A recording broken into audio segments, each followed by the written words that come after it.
Hello, and welcome to this lecture recital in which I will consider the influence of external material in three socio-political works for the saxophone.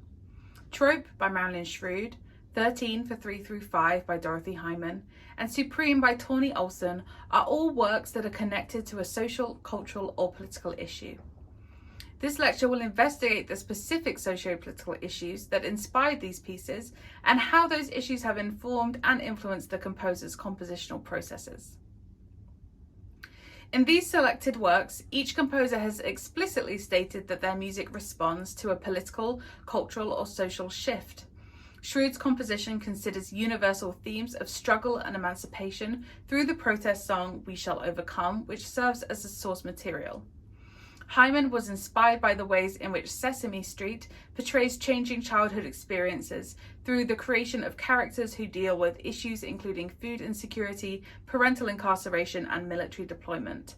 The piece also includes fragments of the Sesame Street theme song. Olson comments on issues of gender equality and representation by encoding the names of 3 female Supreme Court justices within her work. Therefore, it seems appropriate that an exploration of these pieces should include a discussion of the socio-political themes that are addressed and explore how these issues contributed to the creation of these works. The use of musical expression as a means to make a political statement has an extensive history. A common objective of socio-political movements is to attract participation and action from other people, and music is a popular means to achieve this goal. Even an unpitched rhythmic chant such as no ifs, no buts, no education cuts can propel a collective message and strengthen a socio-political movement. Preachers and orators often use talking and singing as a means of rhetoric and persuasion by using emotional energy, vocal range, and rhythmic control to convey their perspective. Music has proved to be such a powerful political influence that lawmakers have sought to suppress it. As one example, in 1794, George Danton attempted to ban all singing of political songs from the National Convention of Revolutionary France. Such restrictions signal an understanding by political leaders that music has the ability to provoke a range of behaviours in people. In the best cases, it can inspire, stimulate, and open one's mind to new issues or perspectives. In other cases, it can provoke dangerous, more extreme collective behaviours. Marilyn Shrewd describes herself as someone with a predisposition to write statements in her music, something that she attributes to working in urban schools at the beginning of her career. For example, in 1982, she composed Solidarność, a meditation for solo piano, in response to the factions and protests between Polish workers and the Communist Party in 1981. The piece uses the Polish national anthem, Poland is Not Yet Lost, as the main musical theme. Shrewd's maternal family is Polish, and she felt aligned to the political events which unfolded. Shrewd says she takes occasion to comment on world events. This is demonstrated in works such as La Chanson de Printemps for string orchestra, which commemorates Jan Palach, a student and activist who burned himself in Wenceslas Square in protest against the loss of freedom following the 1968 Soviet invasion of Czechoslovakia. And Recital for flute and piano, which was commissioned in memory of Daniel Pearl, a violinist and journalist who was kidnapped and killed by terrorists in Pakistan in 2002. Shrewd states that a lot of times there's a little political message embedded throughout her music. Shrewd's trope seeks to promote broad socio-political issues and discreetly encourage resistance to oppression wherever it occurs. Shrewd acknowledges that trope is not about a single issue or event, explaining that it's not just about one thing, it's about many things. The work was created during a period of political transition in the USA. Shrewd wanted to create a work that addressed controversial issues. At that time, George Bush was leaving office, Barack Obama would be elected in 2008. Shrewd purposely does not attribute this work to one particular social issue. Instead, she uses the song We Shall Overcome as a cantus firmus to encourage one to stand against persecution or oppression wherever it arises. We Shall Overcome is an established anthem for the civil rights movement and has been used as a protest song, hymn, and labor movement anthem across the world. It developed through the oral tradition from a folk song with African and European ancestry to become a song for enslaved people entitled "I'll Be Alright Someday." It was published by Methodist minister Charles Albert Tindley in 1901 with the title "I'll Overcome Someday." The song was altered over time so that I became we. It was first used as part of a political protest in 1945 when the song was sung by African American demonstrators during a tobacco workers' strike in Charleston, South Carolina. Shrewd acknowledges these associations as one of the strengths of this work and credits this feature as one of the reasons it has been performed so frequently. It's performed a lot and has a far reach. It's been played all over the world: China, Israel, Canada, Europe, the US. I like that aspect about it. Shrewd uses "We Shall Overcome" to construct a discrete call to overcome oppression and dissent wherever possible. Her open compositional style, which leaves many significant musical decisions up to the performer, actively promotes creativity and independence. When these qualities are applied to socio-political change, they could manifest as self-governance, liberation, and emancipation. If we take a look at the score, we can see how Shrewd uses parenthesis to highlight multiple two-pitch motifs that represent her interpretation of the source material. When combined, these pitches follow a similar contour to the melody of "We Shall Overcome", although in the work they are separated by tropes. In the score, Shrewd describes how these two pitch motifs should be played to contrast with the other pitches, using an effect such as a change in dynamics or articulation, and that they can be repeated ad libitum. Shrewd describes how the two pitch motifs are the notes that you have more freedom to interpret. They gain a little attention. The alteration of melodic content, combined with the inclusion of tropes, makes the original song almost unidentifiable when heard in context. Shrewd explains, "I purposely embedded those notes in there the way that I did so that I could give a macro structure of the tune." The use of the "We Shall Overcome" source material is extremely subtle, but integral to the structure of the piece, acting as a frame for each melodic gesture. I believe that there are parallels to be made between the message of "We Shall Overcome" and the contrast of musical restraint and freedom that Shrewd includes in trope. "We Shall Overcome" delivers a message of hope, courage, and resolve to overcome oppression in search of a more equitable future. When playing each musical gesture, I find that despite having a lot of freedom in regard to my use of duration and dynamics, the pitch range of F#3 to A#4 feels restrictive. As the melodic lines can only move by small intervals, and many of the gestures between the short fermatas do not have a wide arch, the times when there are significant moments of climax can seem extremely expressive. For example, playing an ascending line to the highest note of the piece in measure 30, having until now been constrained to the mid-range of the instrument, feels like a substantial shift in expression and timbre. Breaking through to the upper range of the instrument feels liberating and emancipating, as though you are overcoming the melodic restrictions. There is also a possible hidden metaphor in the fact that Shrewd only uses whole or half steps. This perhaps invites the question, will you take whole steps, half steps, or any steps at all to overcome injustices wherever you find them? Marilyn Shrewd's trope seeks to promote socio-political change through a discrete call to overcome oppression wherever it exists. The protest song "We Shall Overcome" serves as a cantus firmus and a source for the primary melodic intervals. While Shrewd asserts tight control over the pitch material to symbolize a long-term struggle, she offers the performers extensive liberties in their choice of tempo, structure, and phrasing, giving them the freedom that "We Shall Overcome" is seeking.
"13 for 3 through 5" by Dorothy Hyman is one in a series of compositions that considers commercial objects and explores the social issues that created them.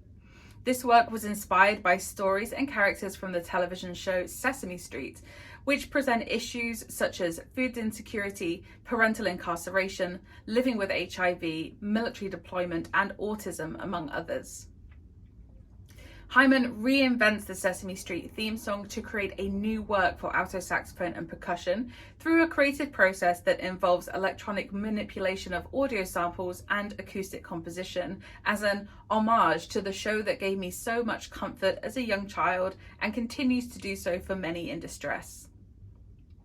In Hyman's work, the fragmentation and timbral changes of the theme song reflects the chronic distress felt by some young children who depend on Sesame Street for comfort and guidance. A number of Hyman's works are directly influenced by socio-political themes. In particular, Bystander, written for Speaking Cellist, uses audio from Bystander's cell phone videos as a source material. It references events such as the 2017 Las Vegas shooting, racist rants, and Barbecue Becky, a woman from Oakland, California who called the police complaining about a black family's barbecue.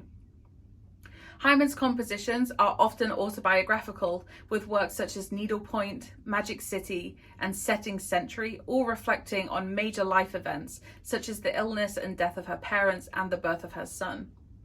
Hyman has discussed how writing pieces with such a heavy subject matter can be difficult. She said, "My sax quartet is a piece where I sat down and said, I want to write something fun because I'm tired of writing all these wrenching pieces in response to my life." These examples show how Hyman has an extensive history of creating works inspired by her own experiences, as well as social, political, or cultural issues that are relevant in her own life.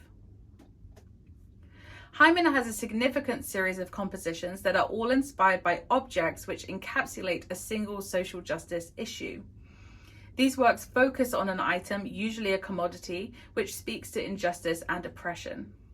One of these works is 13 for 3 through 5, which was inspired by a 2013 article by Chris Higgins entitled 3 Sesame Street Characters Making a Difference in the World, which describes some of the new and original characters on Sesame Street who help young children to understand major social issues. The show introduced several characters, including Lily, the first Muppet on the show to deal with food insecurity, and Alex, a Muppet who, like an estimated 2.4 million children in the USA, has a parent incarcerated. Hyman dealt with some of these experiences addressed by Sesame Street characters in her own childhood. She explains, "I went through a lot of issues when I was young. I had food insecurity and those kinds of things. So for me, the Muppets are very nostalgic. I would go to my room when I was very small and just watch Sesame Street." Sesame Street uses storylines and characters to help teach children crucial social and emotional topics. In 1983, when Will Lee, the actor who portrayed the shopkeeper, passed away, instead of creating a fictitious story about him moving away or replacing him with another actor, Sesame Street carefully told millions of preschool children about death. In 1985, in response to several high-profile child abuse cases, Sesame Street developed an episode where Big Bird acknowledges that his imaginary friend is in fact real in an attempt to encourage children to share important information with their parents and caregivers. Some episodes sought to promote empathy and cultural understanding through segments entitled I Love My Hair and Lupita Nyong'o Loves Her Skin, where characters compare the color and texture of their skin and fur to encourage positive race relations. Hyman acknowledges, "I always knew I wanted to use the music from Sesame Street because it's just such a trigger for so many people. When they hear that, everybody sort of goes to their childhood and is happy for a moment." By using iconic musical references to a television show that has a long history and personal memory for so many, Hyman is able to bring attention to the support and comfort that Sesame Street brings and elicit feelings of nostalgia among many. Hyman began developing this work by listening to different recordings of the theme song, Can You Tell Me How to Get to Sesame Street, that had been used on the program since it was first aired. She identified 3 versions of the Sesame Street theme song, which held significant personal meaning for her. The original version that she heard as a child in 1969.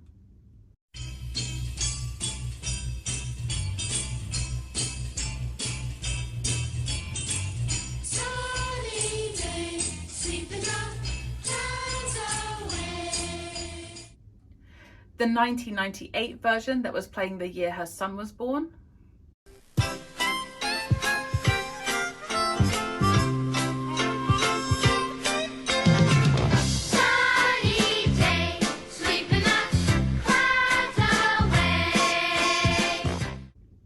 And the 2016 version, which was being used by the show when she wrote this piece.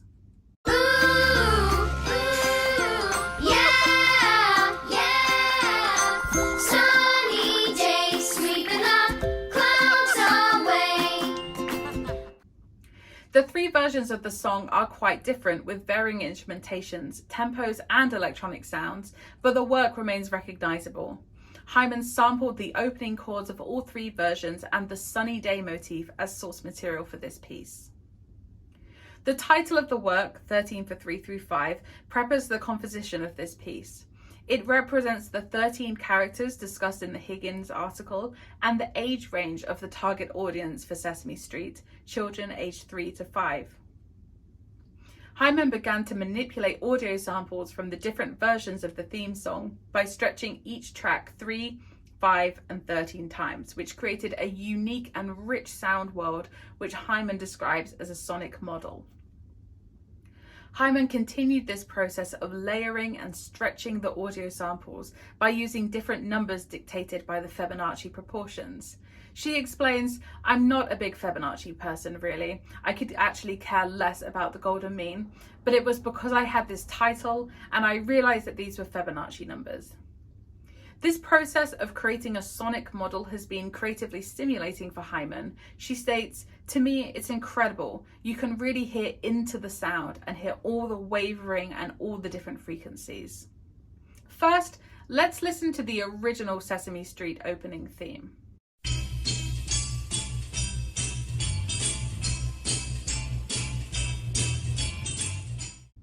Now, let's hear Hyman's stretched version.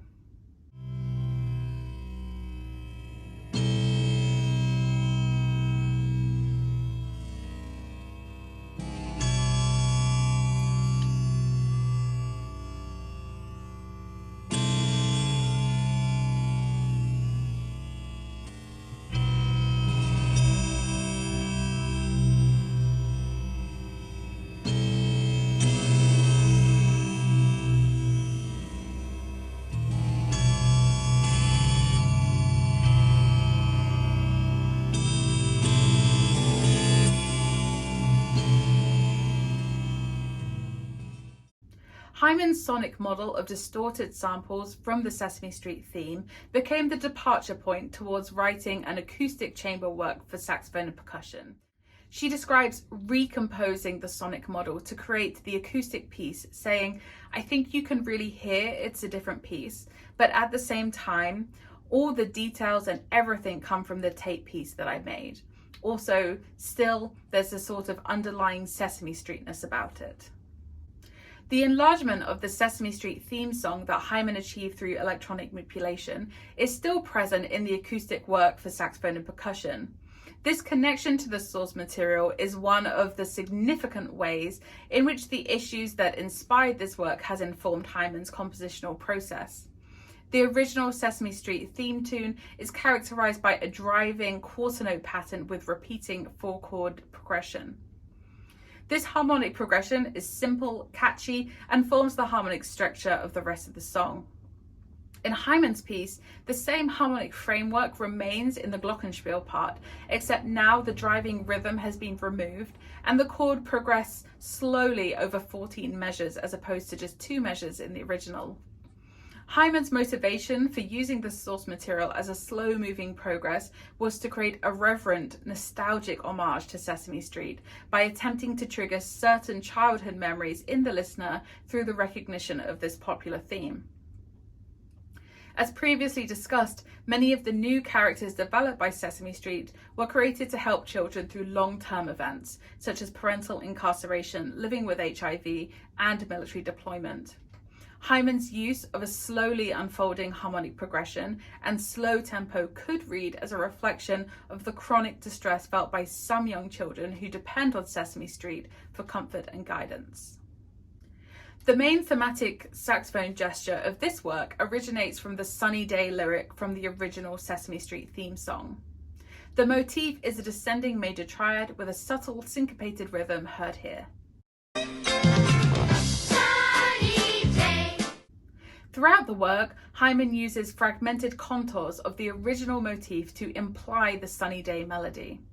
The same motif is distorted to create a series of rhetorical gestures that disrupt and deflect the musical discourse. In measure 9, the descending melody is distorted through the use of quarter tone pitches and an instruction to gradually change the timbre to air tone.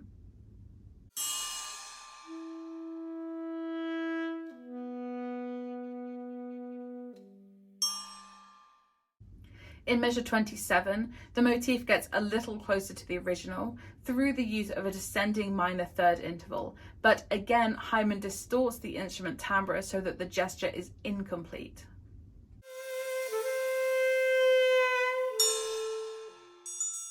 In measure 44, the minor third further descends by a major second, disrupting the triadic gesture.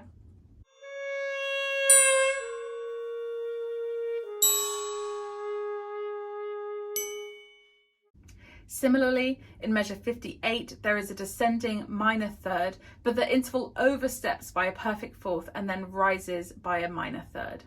The root of the triad is carefully evaded, so the arpeggio remains incomplete.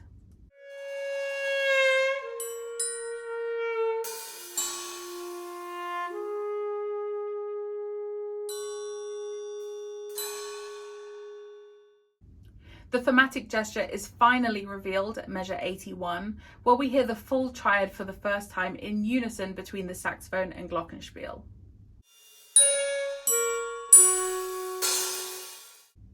Hyman gradually exposes the Sunny Day gesture to reflect the socio-political message of the television show and represent the changing experience of children who depend on Sesame Street characters as a source of compassion and guidance.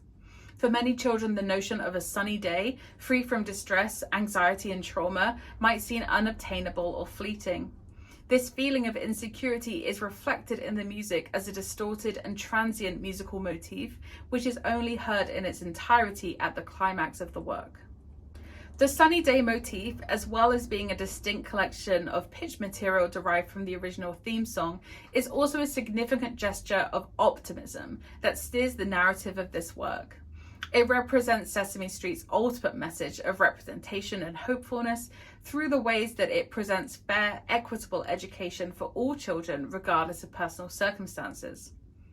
Hyman's use of Sunny Day, although initially distorted and eluded, is ultimately revealed in unison between the saxophone and glockenspiel to embody Sesame Street's continued optimism for children. The use of Sunny Day can be analysed as a simple pitch motif, but because of its association with the television programme and its causes, it is also a significant gesture that reinforces the work's connection with the socio-political ideas that inspired the work. 13 for 3 through 5 by Dorothy Hyman seeks to raise awareness of changing childhood experiences and recognise the new Sesame Street characters that have been created to highlight socio-political issues. Hyman uses the opening chords of Sesame Street theme and the Sunny Day triad as thematic musical gestures to connect her work to the television programme and the issues that inspired it. Hyman reinvents the Sesame Street theme song through a creative process that alters the source material through electronic manipulation and traditional composition to reflect the distress felt by children who rely on the television show for consistency and recognition.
Tawny Olson describes how the incorporation of political themes in her music is usually triggered by how the political situation touches on something in my own life and my own issues. Several of her works are inspired by political themes, including No Capacity for Consent for vocal soloist, percussion, continuo organ, and cello. This work is a musical setting of a pregnant woman's legal complaint, where she describes how she was raped by a corrections officer after being stopped for a minor traffic violation. In Something to Say for tabla, spoken word, and fixed media, Olson responds to John Cage's declaration, "I have nothing to say and I'm saying it," by stating, "I have something to say, but I'm not saying it."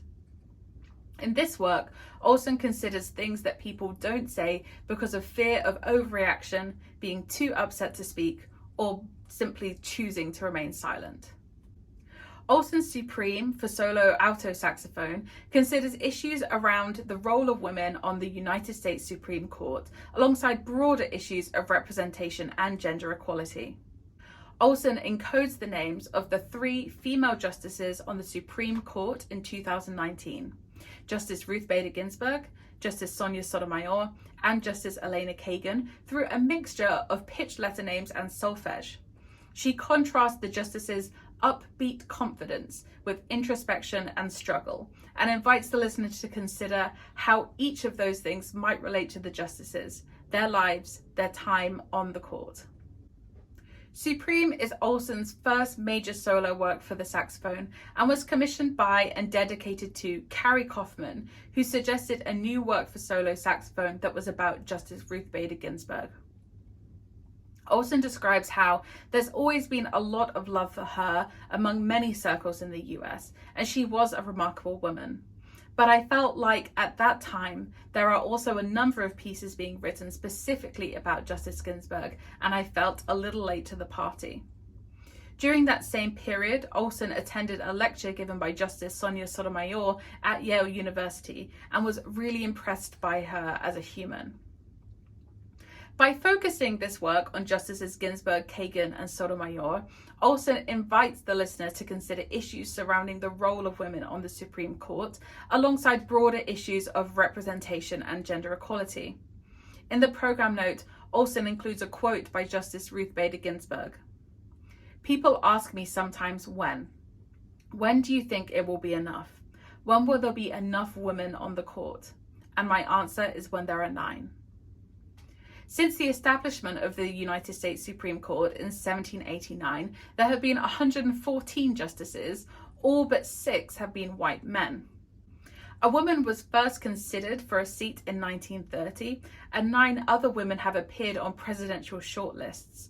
However, it was not until 1981 that a woman, Sandra Day O'Connor, was appointed to the court. As of 2021, there have been 5 women appointed to the Supreme Court: Sandra Day O'Connor, Ruth Bader Ginsburg, Sonia Sotomayor, Elena Kagan, and Amy Coney Barrett.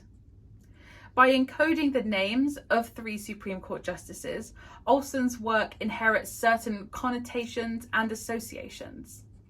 Justice Ginsburg, Kagan, and Sotomayor have been described as having a liberal-leaning ideology and were all confirmed by a president from the Democratic Party. Ideologically left-leaning justices typically make decisions that favor unions, people claiming acts of discrimination, violations of civil rights, and criminal defendants.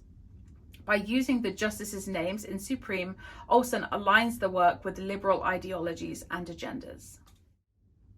In Supreme, the names of the 3 female justices are encoded through a mixture of pitched letter names and solfege. Olson uses Justice Ruth Bader Ginsburg's initials and converts them into Ray B-flat G. The first complete use of Ginsburg's initials occurs between measures 71 and 72 and is part of a highly rhythmic accented groove heard here. Justice Sonia Sotomayor's initials are used for the first time in the same section of music. Her name is transfigured into the pitches Sol, A, Sol, Ti, Mi, Re. This setting of the judge's name features octave displacement, irregular rhythms, and the use of slap tongue heard here.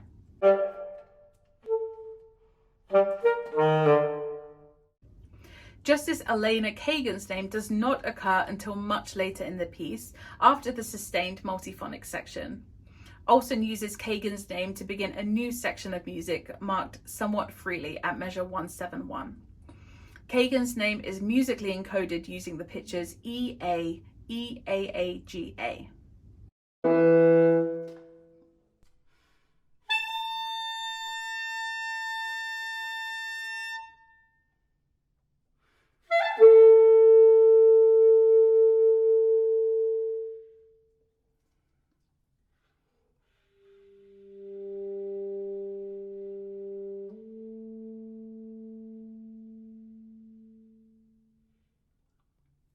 The construction of these musical gestures may also be read as Olsen's attempt to capture different aspects of the character of each justice.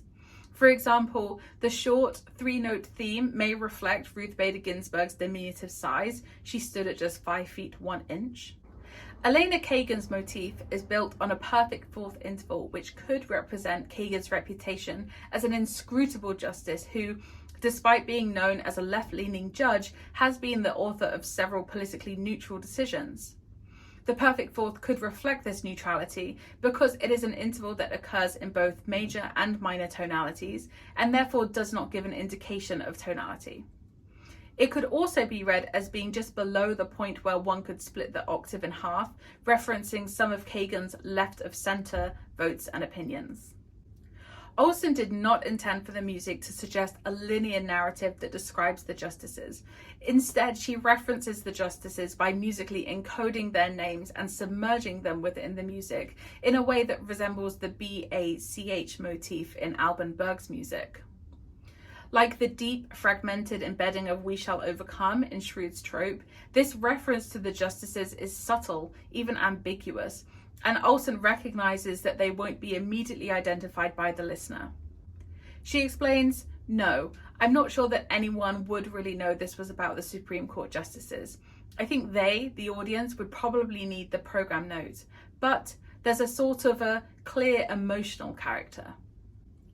Tawny Olsen's Supreme is inspired by the 3 female justices on the Supreme Court at the time of composition and seeks to explore issues related to the perception of professional women.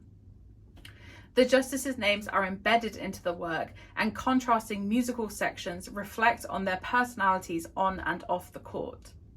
Supreme focuses on the perception and representation of women, ultimately calling for the audience to consider their own conclusion about the ways professional women operate under scrutiny.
Despite the disparate nature of these works, a study of compositional procedures has exposed several commonalities and differences.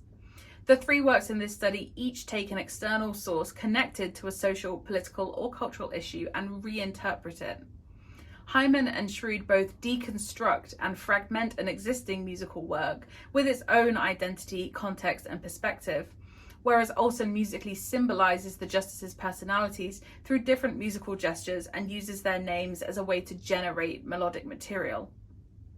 In each case, the socio-political issue has influenced the compositional process, and the composer seeks to bring attention to a specific social, political, or cultural issue through their piece.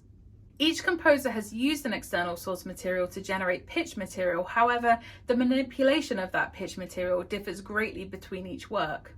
In Trope, Schroed fragments We Shall Overcome to develop a series of motifs based on the interval of a half or whole step, which creates a macro structure. In Hyman's 13 for 3-3-5, the external material is stretched by Fibonacci proportions, which obscures and then reveals the original motif. In Olson's Supreme, the justices' names are used to generate the pitch material. In each case, an external source material with socio-political associations influence the development of pitch material. Schroed, Hyman, and Olson all discuss their use of political, cultural, or social issues as an extension of their own personal expression. Rather than presenting an issue for provocative or confrontational reasons, they each describe having a personal relationship with the socio-political issue they present. Schroed discusses how she guides her students to engage with social or political themes in their music as a way to connect with a person's ethnicity or culture. Hyman describes engaging with social justice issues because it is part of her own life experience, seeking to present socio-political issues from a perspective that is personal, unique, and centered on the ways in which she views the world. She says, "I have always believed that I'm composing about my own life. I've just sort of tempered what I'm thinking about or found a way to contemplate the issues and make it even more, I'm the only one who can say this way." For Olson, the engagement with socio-political issues that affect her life within her music has been a cathartic and liberating process. She explains, "I think I've reached this boiling point of all the sexist garbage that I've been putting up with. I'm going to exorcise that demon by writing a piece about it." Of course, in the case of Supreme, Olson is not herself a Supreme Court justice, but she does work in a male-dominated profession and draws a personal parallel between the justice's need to exude confidence whilst dealing with moments of doubt and introspection. For all three of the composers in this study, the connection with social issues has come as a result of personal expression rather than promoting an arbitrary political cause. Another observation is that although each composer has intentionally used external material that is connected to a socio-political theme, the compositional treatment of that material makes it frequently unidentifiable when heard in context of the piece. The listener needs to be informed through a program note to be able to understand the connection with the socio-political issue. In each case, it is unlikely to be identified only by listening. Hyman acknowledges, "I can communicate through a piece of music, but if I don't tell you what I was thinking about, well, you'll never know." Music is an abstract art, and it is difficult to make explicit statements through music. Despite this, each composer has tied their work to a socio-political issue, even though you can't always hear the reference. Further investigations of these pieces might consider if this is simply an intellectual experiment for the composer, or if the impact of the political message is lessened somehow because it is delivered through abstract instrumental music. Despite the contrasting nature of these works, a study of compositional processes has highlighted several commonalities. By exploring the ways that external material is used, as well as investigating the issues that inspired these works, I believe that this study brings greater understanding to those who seek to interpret these compositions. I hope that bringing attention to these works and the ways in which a performer can interact with music that presents a social, political, or cultural message might encourage further performance and research.